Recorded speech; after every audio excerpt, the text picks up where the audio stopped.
We need God. Kailangan natin ang Diyos. I am Father Jason Resurrection from the Apostolic Vicariate of Taytay in Palawan. Today in our liturgy is the first Sunday of Advent, and with that, Happy New Year to everyone.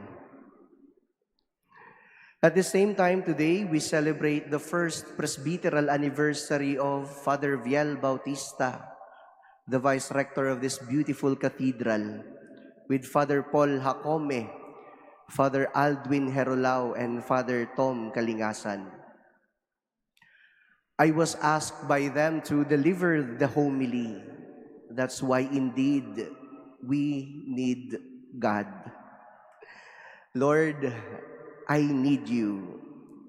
Help me to say what you want me to say.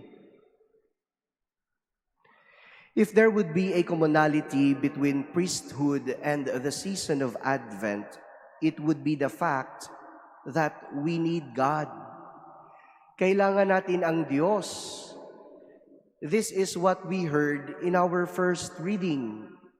Using the Filipino text, para ramdam, sabi ni Prophet Isaiah, "Ikaw lamang, Panginoon, ang aming pag-asa't amang aasahan. Tanging ikaw lamang, yaong nagliligtas nitong aming buhay. You, Lord, are our Father, our Redeemer. You are named forever." Yes, Advent is the preparation for the coming of the Lord.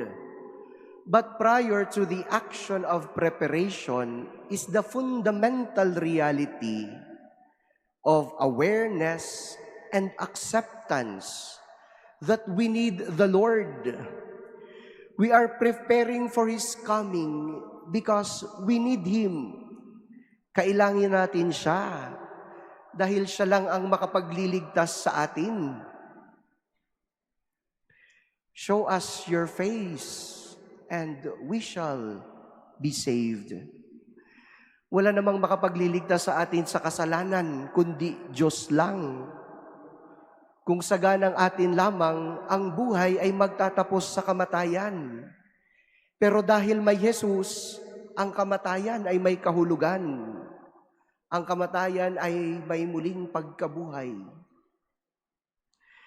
That is why during Advent season, we sing unceasingly, O come, Emmanuel. Halina, Jesus, halina. Halina, Jesus, halina. Dumating ka naman, Panginoon. Iligtas mo kami. Halina, Jesus. Kailangan namin ng kaligtasan na dulot mo.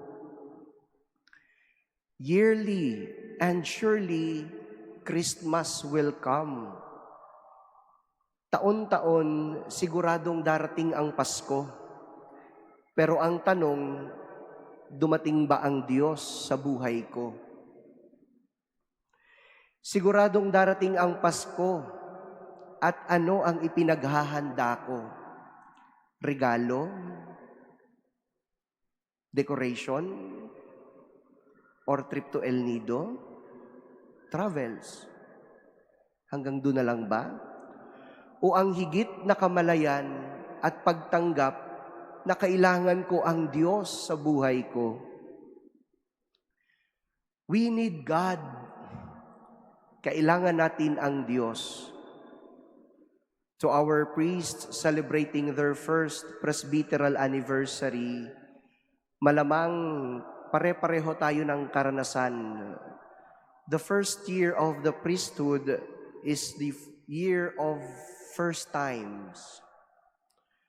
First time to celebrate the Eucharist, first time to administer baptism, first wedding, first confession, first anointing of the sick,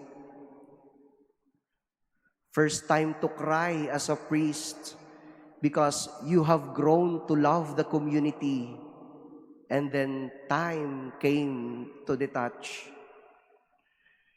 First time as a priest to juggle with many responsibilities.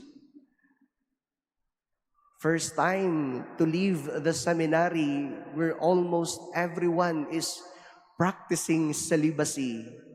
And here we are finding out that in the community, we are alone in practicing celibacy. Even first time to cast out demons. First times. And looking back in all of this, we realize we did not so much rely in our own capacities and talents. In our simple prayers, we have uttered, Lord, I need you. Lord, help me. Brother priests, for many more years to come, up to forever, may we always acknowledge our dire and perpetual need for God. Kapag hindi na tayo nangangailangan kay Jesus, baka hindi na natin siya kamukha. May we continue to be clay in the hands of the potter. Lastly, the first candle of the Advent wreath symbolizes hope. For truly, our hope is in the Lord. He does not disappoint. He alone can save us. And so full of hope, we concretely prepare for His coming by becoming good stewards, we heard in our gospel. For all of us, stewards of all the gifts we received from the Lord. For us priests, as St. Paul would say, steward of God's mysteries. We were never the owner. We are just dispensers. That we have to manage what is entrusted to us according to the will of Him. And we will give an account to Him in His return. To do this, we need God. Kailangan natin ang Diyos.